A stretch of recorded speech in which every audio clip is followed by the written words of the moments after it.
वो एक इच्छाधारी नागिन है जो अपने किसी स्वार्थ के कारण तुम्हारे घर में बहू बनकर आ बैठी है। मैं तेरी दुश्मन दुश्मन तू मेरा।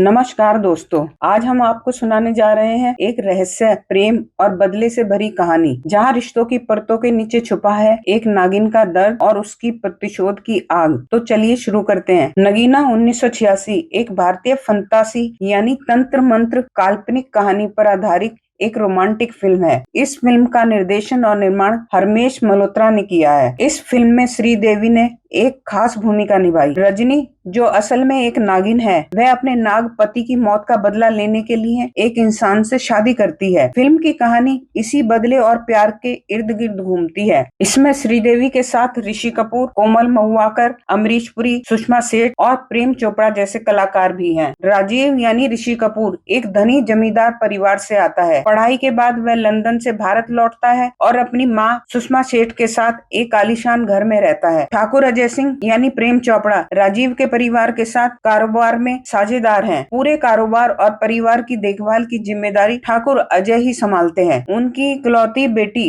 विजया कोमल महुआकर है। ठाकुर अजय चाहते हैं कि विजया की शादी राजीव से हो जाए। राजीव की माँ भी यही चाहती है कि विजय की शादी उनके बेटे राजीव से हो। एक दिन वे राजीव को उनका कारोबार दिखाने के लिए जीप में घुमाने ले जाते हैं। ठाकुर अजय सिंह राजीव से कहते हैं, अब आप आ गए हैं, अब आप ही काम संभालिए। राजीव जवाब देता है, मैं अभी इन जमेलों में नहीं पड़ना चाहता। रास्ते में उनकी पुरानी हवेली, जो अब खंडर बन चुकी है, पड़ती है। हवेली के पास पहुंचते ही उनकी जीप अचानक रुक जाती है। ऐसा पहले भी हो चुका है। उस जगह एक नागिन रहती है जो राजीव को डसना चाहती है। जब भी राजीव हवेली में आता है, उसे किसी लड़की की आवाज सुनाई देती है। अगले दिन राजीव फिर पुरानी हवेली जाता है। वहाँ उसे एक बार फिर किसी लड़की के गाने की आवाज सुनाई देती है। वह उस आवाज का पीछा करता है। भूली बिसरी एक कहानी, फिर आई एक याद पुरानी।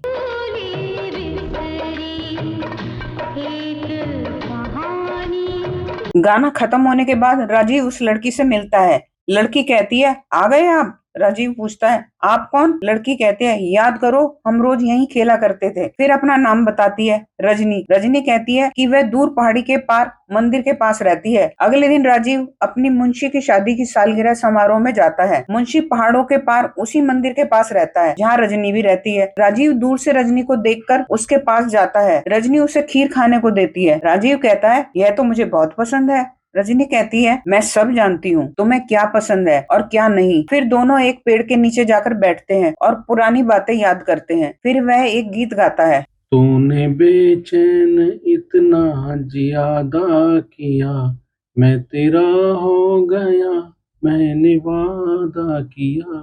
तूने बेचैन इतना ज्यादा किया, मैं। रजनी भी गीत में साथ देती है। दिल ने मजबूर इतना ज्यादा किया, मैं तेरी हो गई, मैंने वादा किया।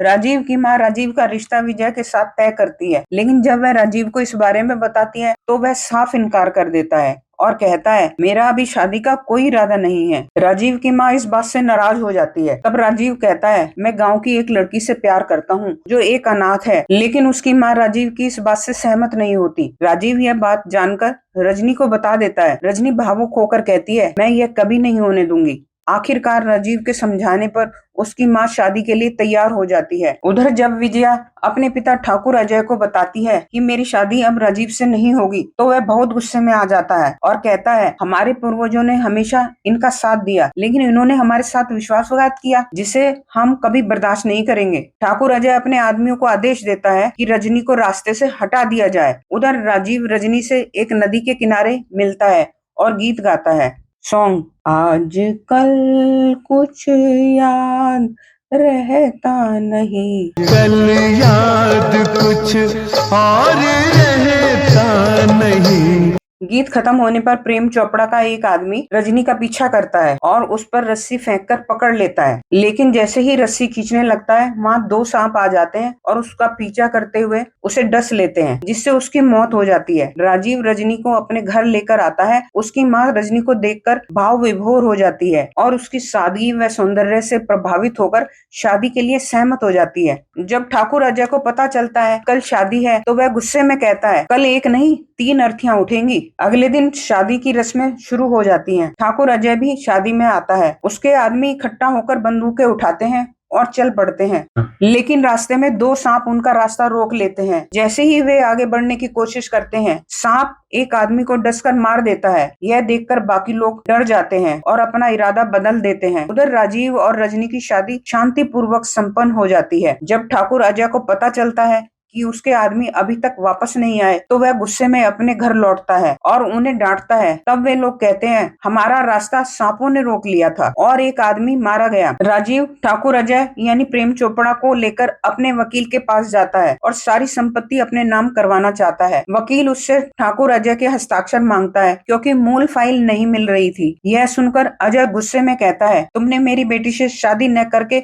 मुझसे बहुत बड़ी दुश्मनी ले ली है। अब देखना आगे क्या होता है। ठाकुर अजय राजीव को धमकी देता है और गुस्से में स्टाम्प पेपर को फाड़कर वहां से चला जाता है। एक दिन भैरवनाथ जो एक साधु है राजीव के घर आता है और इधर उधर देखने लगता है। राजीव की माँ पूछती है, क्या बात है? भैरवनाथ गंभीर स्वर में कहता है, हमें इस घर में जहर की गंध महसूस हो रही है। राजीव की माँ कहती है, तो इसका उपचार कीजिए। फिर भैरवनाथ अपनी बीन बजाने लगता है। तभी राजीव घर आता है और वह तमाशा देखकर पूछता है, यह कौन है? उसकी माँ कहती है, यह बहुत पहुंचे हुए ऋषि हैं। भैरवनाथ ऊपर दूसरी मंजिल पर खड़ी रजनी को देखकर चौंकते हुए कहता है, सर्वनाश, यह लड़की इस घर की बहू बनने के योग्य नहीं है। यह सुनकर राजीव गुस्से में आकर भैरवनाथ को डांटते हुए जाने को कहता है। उसकी माँ उसे रोकती है, लेकिन राजीव कहता है, इन ढोंगियों को जाने दो। इसके बाद राजीव रजनी के पास जाता है जो बेचैनी से बैठी हुई होती है। राजीव पूछता है, आपकी तबीयत ठीक नहीं है क्या? रजनी कहती है, मैं ठीक हूँ, और फिर राजीव से उसकी परेशानी का कारण पूछती है। राजीव कहता है, एक फाइल थी जिसमें इस घर के जरूरी कागजात थे, वह कहीं मिल नहीं रही है। रजनी अपनी दृष्टि एक ओर लगाकर कुछ सोचती हुई और फिर कहती है, मेरे कहने पर उस अलमारी में देख लो। राजीव जब अलमारी में फाइल ढूंढता है तो उसे कुछ नहीं मिलता। तभी अचानक एक सांप आकर अलमारी से फाइल गिरा देता है। राजीव जमीन पर गिरी फाइल को उठाता है और उसके पन्ने पलटता है और अंततः उसे वही जरूरी फाइल मिल जाती है। राजीव उत्साहित होकर कहता है, अब मैं ये फाइल लेकर वकील के पास जा रहा हूँ। लेकिन रजनी उसका रास्ता रोककर एक गीत गाने लगती है। बलमा बलमा तुम बलमा हो मेरे खाली नाम के, तुम्हें क्या मर जाऊं तो मर जाऊं मैं, तुम किस काम के।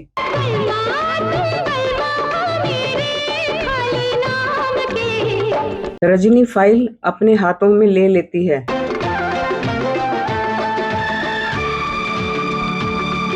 राजीव गुस्सा करता है। रजनी के आंसू निकल आते हैं। तब रजनी बोलती है, शबनम गिरे पत्थर पे तो क्या।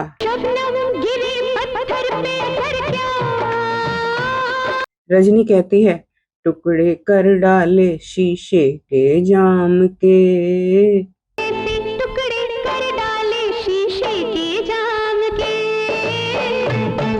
रजनी डांस करते हुए दरवाजे पर पहुंचती है और डांस की मुद्रा में दरवाजे का रास्ता रोक लेती है।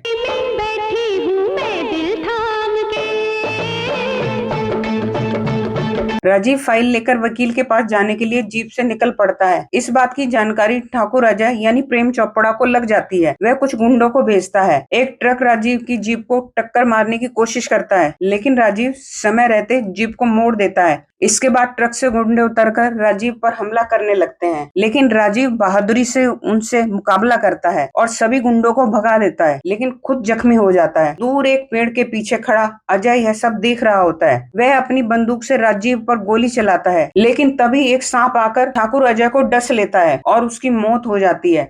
घायल राजीव को अस्पताल में भर्ती कराया जाता है। उधर भैरवनाथ एक मणि प्राप्त करना चाहता है जो रजनी एक इच्छाधारी नागिन के पास है। रजनी का पति यानी राजीव उसके लिए रुकावट है। वह एक नाग को अस्पताल में राजीव को मारने के लिए भेजता है, लेकिन रजनी उसे पहचान लेती है और अपने असली रूप यानी नागिन के रूप में आकर उस नाग को मार देती है। इसके बाद रजनी भैरवनाथ के पास जाकर गुस्से में कहती है, जो भी मेरे रास्ते में आएगा मैं उसे ऐसे ही खत्म कर दूंगी। भैरवनाथ हंसते हुए कहता है, तू सिर्फ एक नागिन है, तू मेरी ताकत को नहीं जानती। रजनी कहती है, उधर राजीव की माँ भैरवनाथ के पास जाकर माफी मांगती है और कहती है, मेरे बेटे को माफ कर दीजिए, वह नादान है। ये बहू कहाँ से उठा लाई हो तुम? उठा लाई? ब्याह कर लाए हो गिरिराज? भैरवनाथ गुस्से में कहता है, वह एक इच्छाधारी नागिन है। वो एक इच्छाधारी नागिन है जो अपने किसी स्वार्थ के कारण तुम्हारे घर में बहू बनकर आ बैठी है। राजीव की माँ को विश्वास नहीं होता। तब भैरवनाथ कहता है, पर नजर रखो, वह 24 घंटे में एक बार अपने असली रूप में जरूर आएगी। राजीव की माँ को चक्कर आ जाते हैं। राजीव रजनी से कहता है कि माँ की देखभाल के लिए उनके पास ही सो जाए। रात को जब सब सो जाते हैं तो रजनी उठकर बाहर चली जाती है। राजीव की माँ उसके पीछे जाती है। कुछ देर बाद रजनी अपनी असली रूप में आकर नागिन बन जाती है।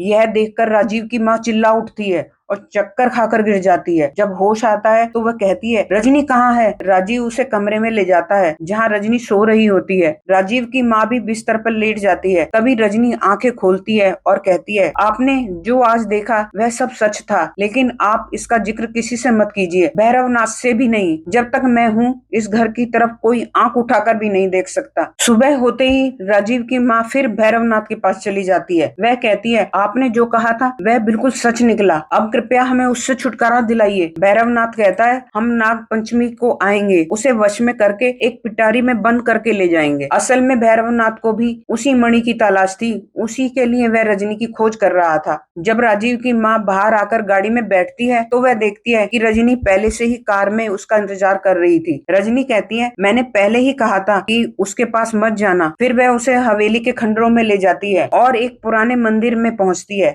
वहाँ रजनी कहती है, यह देख रही हो?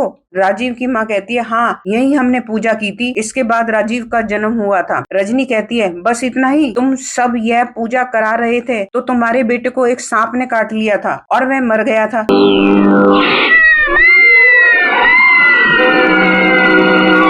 तुम्हारा बेटा तो तुम्हें मिल गया, लेकिन मुझे कितनी कीमत चुकानी पड़ी ये कोई नहीं जानता। राजीव की माँ हैरान होकर पूछती है, क्या मतलब? रजनी कहती है, हाँ माँ जी, उस तांत्रिक ने तुम्हारे बेटे को बचाने के लिए मेरे पति की आत्मा उसमें डाल दी, तभी से मैंने अपने नाक को यहाँ संभाल कर रखा है, उस उम्मीद से कि एक दिन तुम्हारा बेटा यहाँ आएगा और मैं उसे डस सकूंगी और मेरा पति फिर से जिंदा हो जाएगा। एक दिन राजीव आया, लेकिन उसने बूट पहन रखे थे, मैं डस नहीं पाई। फिर मैं हवेली आई, वहाँ मैंने माँ बेटे का प्यार देखा, तुम्हारी ममता देखी और सोचा इन्हें कुछ हो गया तो तुम तो जी नहीं पाओगी। मैंने उसे डसने का इरादा छोड़ दिया, लेकिन अपने पति को पाने का नहीं। तभी मैं इस रूप में तुम्हारे पास आई हूँ ताकि तुम्हारा बेटा भी तुम्हारे पास रहे और मेरा सुहाग भी मुझे मिल जाए। तुम चिंता मत करो, मैं अब कभी इस रूप में सामने नहीं आऊंगी। घर लौटने पर राजीव की माँ की तबीयत फिर बिगड़ जाती है। राजीव माँ की तबीयत पूछता है। माँ कहती है, तुम गंगा जल लेकर आओ, तुम्हारे पिता की बरसी पर गंगा जल से पूजा करनी है। राजीव कहता है, माँ, नल के पानी और गंगा जल में क्या फर्क है? लेकिन जब माँ नाराज हो जाती है तो राजीव मान जाता है और गंगा जल लेने निकल पड़ता है। राजीव के जाने के बाद भैरवनाथ उसके घर आ जाता है। राजीव की माँ के कहने पर वह घर में बीन बजाने लगता है ताकि वह रजनी को उसके असली रूप यानी नागिन में लाकर अपने वश में कर सके और उसे अपने पिटारे में बंद करके ले जा सके। बीन की आवाज सुनकर रजनी तड़पने लगती है और वह धीरे धीरे नीचे आकर नागिन की तरह नाचने लगती है। वह एक गीत गाती है, मैं तेरी दुश्मन, दुश्मन तो मेरा, मैं नागन तो सपेरा, मैं नागन तो सपेरा। मैं तेरी दुश्मन, दुश्मन तू मेरा, मैं जन्म जन्म से तेरा मेरा बैर और अब्बा खैर। ठीक उसी समय राजीव घर लौट आता है और यह तमाशा देखकर रजनी को नाचते हुए देखता है और उसे एक थप्पड़ मारता है।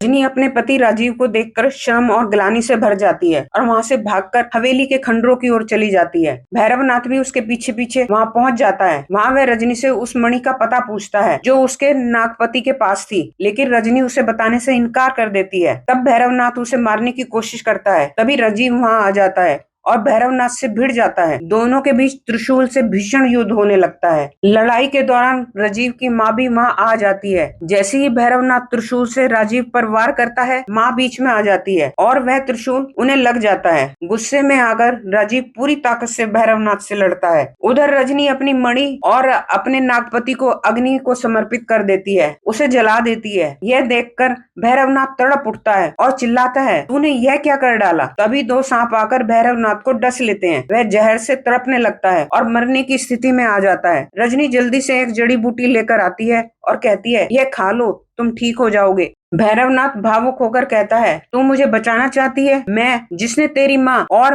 तेरे पति की जान लेने की कोशिश की। रजनी कहती है, मैं उस विद्वान को बचाना चाहती हूँ जो सच में महान है। मैं चाहती हूँ कि तुम लोगों का दुख दर्द दूर करो, तुम्हारी शक्ति लोक कल्याण में लगे।